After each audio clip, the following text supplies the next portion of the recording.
India Legal presents Courts Roundup.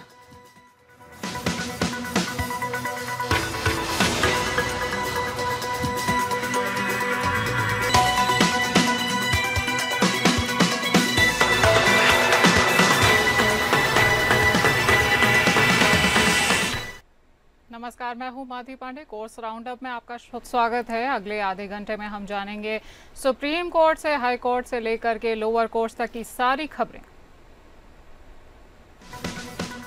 India Legal presents Courts Roundup.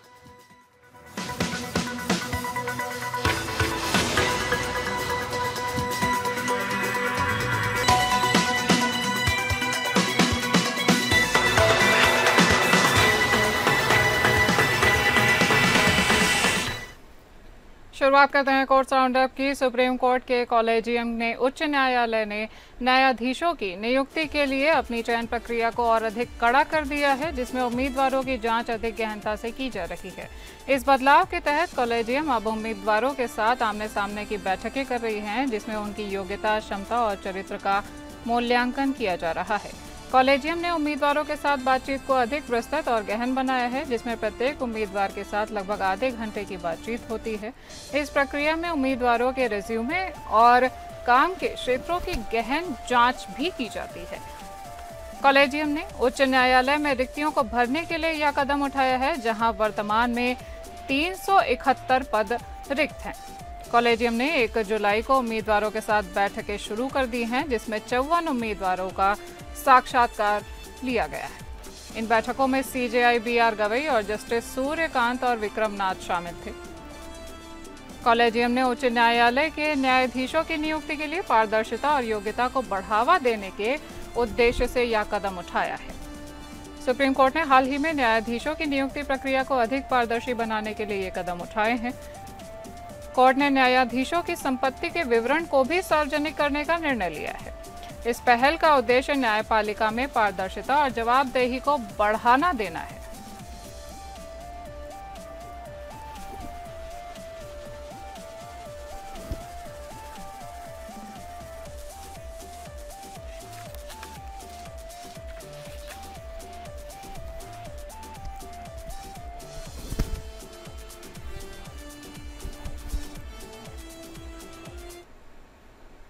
Supreme court ने एक फैसले में कहा है कि लापरवाही से वाहन चलाने वाले ड्राइवर के कानूनी उत्तराधिकारियों को मोटर वाहन अधिनियम के तहत मुआवजा पाने का अधिकार नहीं है। सुप्रीम कोर्ट ने कहा कि यदि कोई ड्राइवर लापरवाही से वाहन चलाता है और दुर्घटना में उसकी मृत्यु हो जाती है, तो उसके कानूनी उत्तराधिकारियों को मुआवजा नहीं मिलेगा। अदालत ने कहा कि मुआवजे का दावा करने के लिए मृतक को तीसरे पक्ष के रूप में माना जाना चाहिए, न कि दुर्घटना के लिए जिम्मेदार व्यक्ति के रूप में। अदालत ने मोटर वाहन अधिनियम की धारा 166 के तहत मुआवजे के दावे के लिए आवश्यक शर्तों पर चर्चा की है और अदालत ने कहा है कि मुआवजे का दावा करने के लिए यह साबित करना आवश्यक होगा कि दुर्घटना किसी अन्य व्यक्ति की लापरवाही के कारण हुई थी। अदालत ने अपने फैसले में कई पूर्व मामलों का हवाला दिया है, जिनमें यह कहा गया था कि लापरवाही से वाहन चलाने वाले ड्राइवर के कानूनी उत्तराधिकारियों को मुआवजा नहीं मिल सकता है। अदालत ने यह भी कहा है कि अगर मृतक ड्राइवर की लापरवाही के कारण दुर्घटना हुई थी, तो उसके कानूनी उत्तराधिकारियों को मुआवजा देने का कोई औचित्य नहीं है। सुप्रीम कोर्ट के इस फैसले से यह स्पष्ट होता है कि लापरवाही से वाहन चलाने वाले ड्राइवर के कानूनी उत्तराधिकारियों को मोटर वाहन अधिनियम के तहत मुआवजा पाने का अधिकार नहीं है। अदालत ने मुआवजे के दावे के लिए आवश्यक शर्तों पर जोर दिया है और कहा है कि लापरवाही से वाहन चलाने वाले ड्राइवर के कानूनी उत्तराधिकारियों को मुआवजा देना उचित नहीं होगा।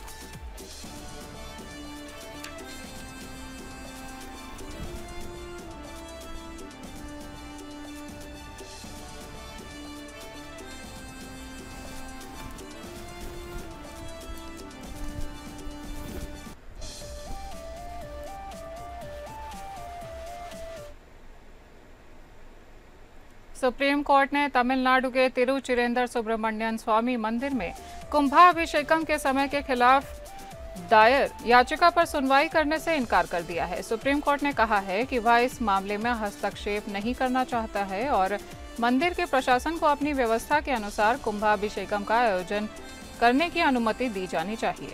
अदालत ने याचिकाकर्ता को हाईकोर्ट जाने की सलाह भी दी है। याचिकाकर्ता ने आरोप लगाया था कि कुंभाभिषेकम के लिए निर्धारित समय विज्ञान और वास्तुशास्त्र के अनुसार नहीं है।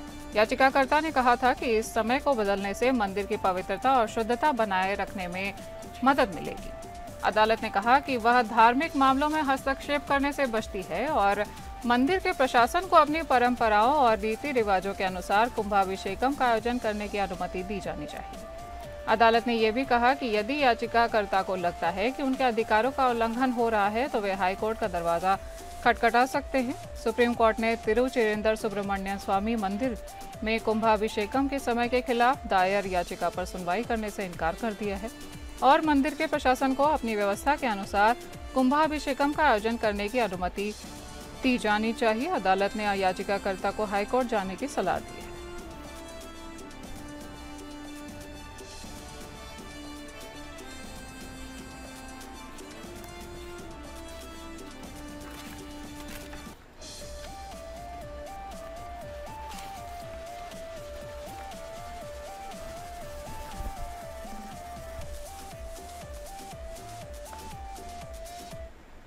सुप्रीम कोर्ट ने कोलकाता हाई कोर्ट के उस आदेश को संशोधित किया है जिसमें केंद्र सरकार के अधिकारियों को एक मामले में देरी से अपील करने के लिए 1 लाख रुपए का जुर्माना लगाया गया था। केंद्र सरकार के अधिकारियों ने एक मामले में निचली अदालत द्वारा दिए गए बरी करने के आदेश के खिलाफ अपील दायर की थी। हालांकि अपील दायर करने में काफी देर हुई थी जिसके लिए अधिकारियों ने कोई ठोस कारण नहीं बताया था। कलकत्ता हाईकोर्ट ने अधिकारियों की अपील को खारिज करते हुए 1 लाख रुपए का जुर्माना लगाया था। हाईकोर्ट ने कहा था कि अधिकारियों की ओर से अपील दायर करने में देरी के लिए कोई ठोस कारण नहीं दिया गया था। सुप्रीम कोर्ट ने हाईकोर्ट के आदेशों को संशोधित करते हुए जुर्माने की राशि को माफ कर दिया है। सुप्रीम कोर्ट ने कहा है कि हालांकि अधिकारियों की ओर से अपील दायर करने में देरी हुई थी, लेकिन इस मामले में जुर्माना लगाना उचित नहीं होगा। सुप्रीम कोर्ट ने कहा है कि न्यायिक प्रक्रिया में देरी हो सकती है, लेकिन इसका मतलब ये नहीं है कि अधिकारियों को दंडित किया जाना चाहिए। अदालत ने यह भी कहा है कि जुर्माना लगाने के बजाय अधिकारियों को भविष्य में सावधानी बरतने की सलाह दी जानी चाहिए।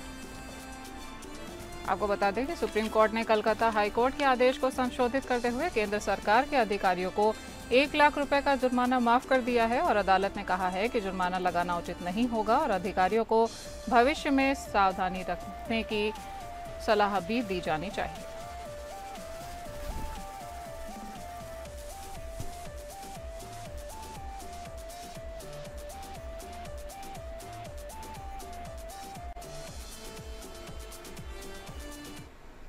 केरल उच्च न्यायालय ने एक महत्वपूर्ण फैसले में कहा है कि असफल रिश्ते को बलात्कार का आरोप लगाने का आधार नहीं बनाया जा सकता है। अदालत ने एक व्यक्ति के खिलाफ दर्ज बलात्कार के मामले को खारिज करते हुए यह टिप्पणी की है। अदालत ने कहा है कि महिला और पुरुष के बीच सहमति से शारीरिक संबंध बनाने के बाद यदि रिश्ता असफल हो जाता है तो इसे बलात्कार नहीं कहा जा सकता है।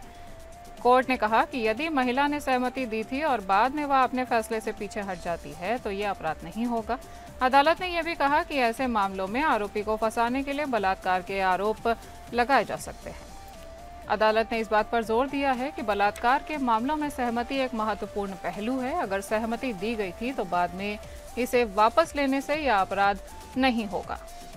अदालत ने यह भी कहा कि ऐसे मामलों में सावधानी से जांच करना आवश्यक है। अदालत ने कहा कि महिला के अधिकारों की रक्षा करना महत्वपूर्ण है, लेकिन इसके लिए गलत आरोप नहीं लगाने चाहिए। अदालत ने यह भी कहा कि महिलाओं को अपने अधिकारों के बारे में जागरूक होना चाहिए और सही तथ्यों के आधार पर कार्यवाही करनी चाहिए। केरल उच्च न्यायालय ने इस फैसले से यह स्पष्ट कर दिया है कि असफल रिश्तों को बलात्कार के आरोपों में नहीं बदला जा सकता है। अदालत ने सहमति के महत्व पर जोर दिया है और कहा है कि ऐसे मामलों में सावधानी से जांच करना आवश्यक है।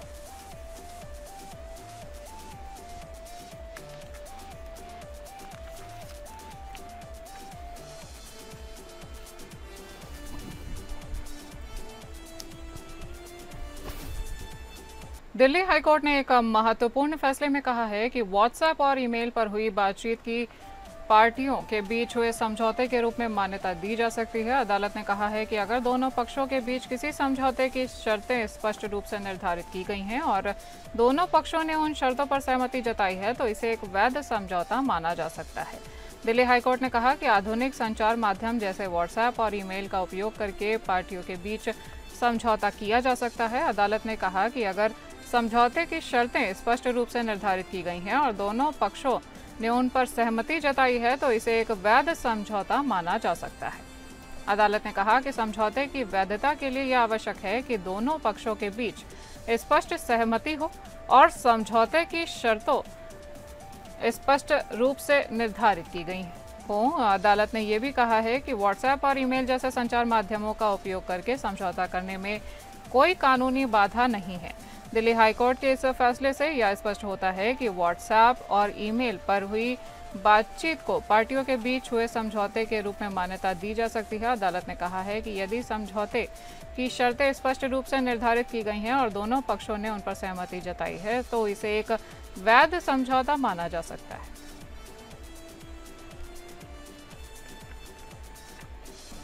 आपको बताते हैं कि दिल्ली हाईकोर्ट से ये फैसला स्पष्ट करता है कि व्हाट्सएप और ईमेल पर भी बातचीत को पार्टियों के बीच हुए समझौते के रूप में मान्यता दी जा सकती है।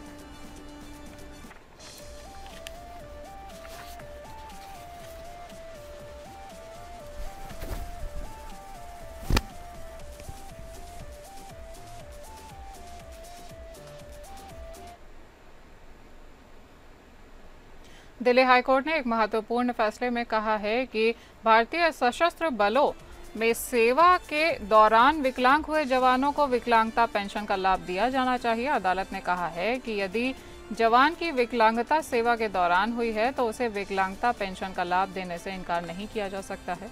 दिल्ली हाईकोर्ट के जस्टिस नवीन चावला और जस्टिस शालिंदर कौर की पीठ ने कहा है कि विकलांगता पेंशन का लाभ देने के लिए यह आवश्यक है कि जवान की विकलांगता सेवा के दौरान हुई हो। अदालत ने कहा कि अगर जवान की विकलांगता का कारण सेवा के दौरान की कोई घटना या परिस्थिति है तो उसे विकलांगता पेंशन का लाभ दिया जाना चाहिए। अदालत ने कहा कि विकलांगता पेंशन का लाभ देने के लिए जवान की विकलांगता की दर का मूल्यांकन किया जाना आवश्यक है। अदालत ने यह भी कहा कि यदि जवान की विकलांगता की दर 20% या अधिक है तो उसे विकलांगता पेंशन का लाभ दिया जाना चाहिए। दिल्ली हाईकोर्ट के इस फैसले से यह स्पष्ट होता है कि भारतीय सशस्त्र बलों में सेवा के दौरान विकलांग हुए जवानों को विकलांगता पेंशन का लाभ दिया जाना चाहिए। अदालत ने कहा कि यदि जवान की विकलांगता सेवा के दौरान हुई है तो उसे विकलांगता पेंशन का लाभ देने से इनकार नहीं किया जा सकता है।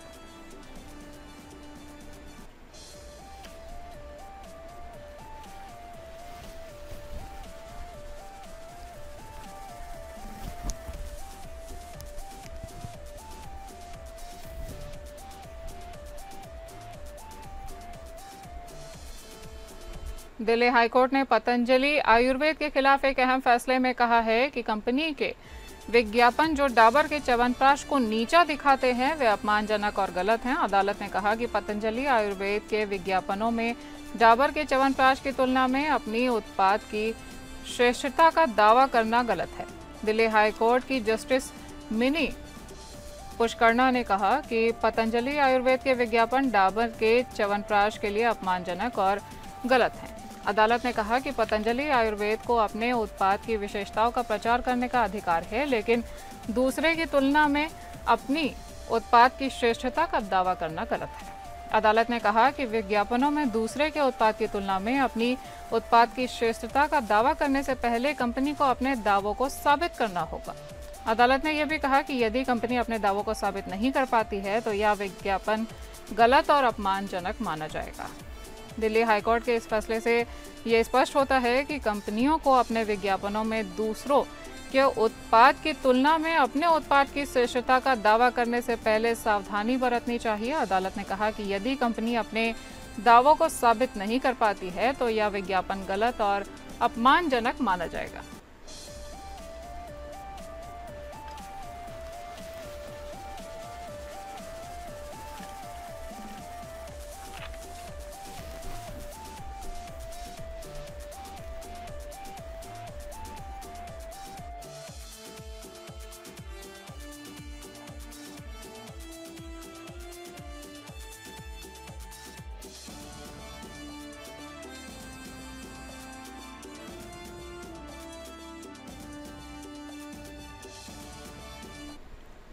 आइए अब इंडिया लीगल वेब रिपोर्टर से समझते हैं कि पिता की संपत्ति पर महिलाओं का कितना अधिकार होता है।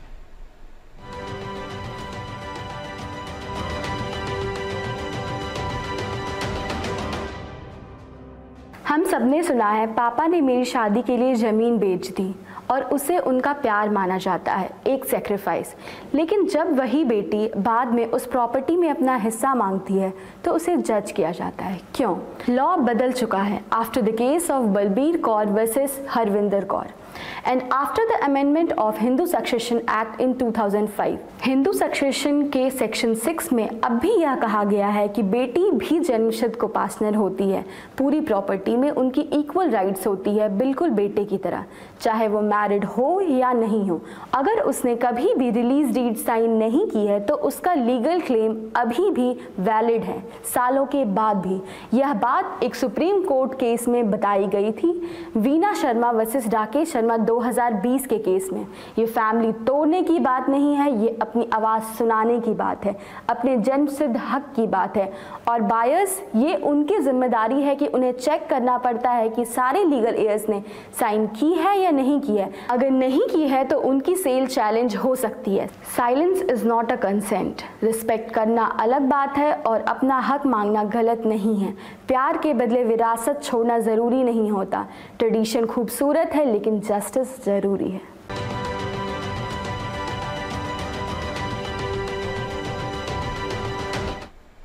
कोर्ट्स राउंडअप में इतना ही। और भी खबरों के लिए जुड़े रहिए हमारे साथ। नमस्कार। India Legal presents Courts Roundup.